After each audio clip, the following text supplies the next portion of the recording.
Jadi teman-teman sekalian, jangan sampai terlintas di benak antum kalau Nabi SAW ada yang beliau tidak tahu. Ini Nabi SAW ini yang kita tidak tahu beliau sudah tahu. Bukan cuma di sini, di surga sudah diperlihatkan. Bodohnya sebagian orang menganggap baginda Nabi SAW masih ada yang belum ditahu. Makanya mereka buat-buat ibadah yang tidak diperintahin. Tangkap nggak poin ini? Ini penting sekali. Kalau antum masih melakukan perbuatan bidah yang antum anggap boleh, berarti antum menganggap Nabi SAW masih ada yang belum diketahui oleh beliau. Padahal tuntunannya sudah jelas. Innal halala bayyin wa innal harama bayyin. Ingat kata Nabi SAW, yang halal sudah jelas, yang haram sudah jelas. Wa bainahuma umurum mushtabihat. Di antaranya ada hal-hal yang samar. Siapa yang menyelamatkan dirinya dari hal yang samar-samar, faqad istabra li dini wa dunyah. Dia telah menyelamatkan kesucian agamanya dan dunianya. Wa man waqa'a fi syubhat faqad waqa'a fil haram. Siapa yang sengaja jurumuskan dirinya pada yang syubhat, haram atau enggak ya? Enggak apa-apa deh. Maka faqad waqa'a fil haram. Dia telah jurumuskan dirinya pada yang haram. Artinya enggak ada tengah-tengahnya. Halal atau haram? Syubhat berarti haram. Jelas agama Allah. Orang yang jerumuskan dirinya pada yang syubhat berarti jerumuskan pada haram, seperti pengembala domba yang membawa domba-dombanya ke ladang yang luas, rumputnya lebih tinggi dari domba-dombanya dan dia tidak tahu domba mana yang dicuri oleh serigala. Kita nggak tahu ini halal atau enggak. Lalu kita jerumuskan diri untuk apa? Jadi agama sudah sempurna, nggak butuh tambahan-tambahan. Banyak hal yang membuat umat Islam sekarang berselisih teman-teman.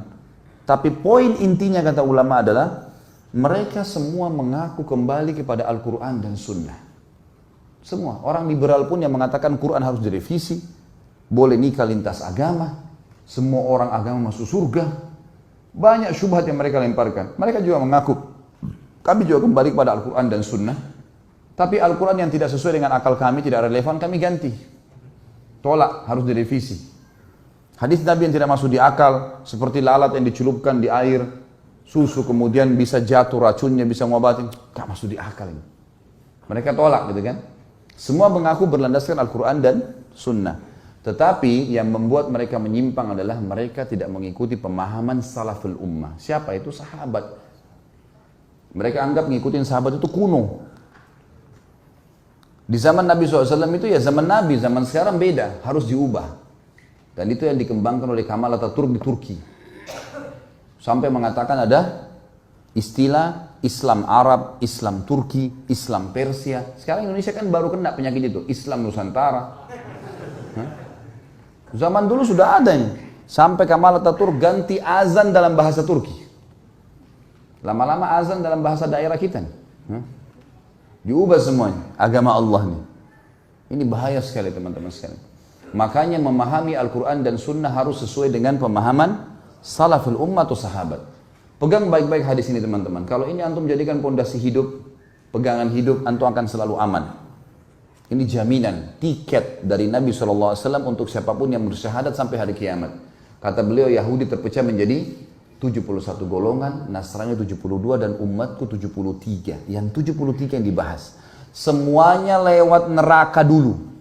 Nanti masuk surga, tapi lewat neraka dulu. Dibersihin dulu dosa-dosanya. Kecuali satu.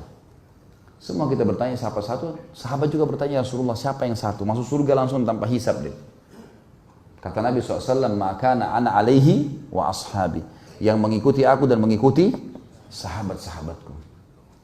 Inilah teman-teman yang dikumandangkan oleh teman-teman yang mendakwakan dakwah salafiyah dan dakwah sunnah di Indonesia. Yang selalu dikatakan aliran sesat, aliran keras, wahabilah segala macam. Padahal mengajak kepada perkataan para sahabat dalam memahami Al-Quran dan Sunnah.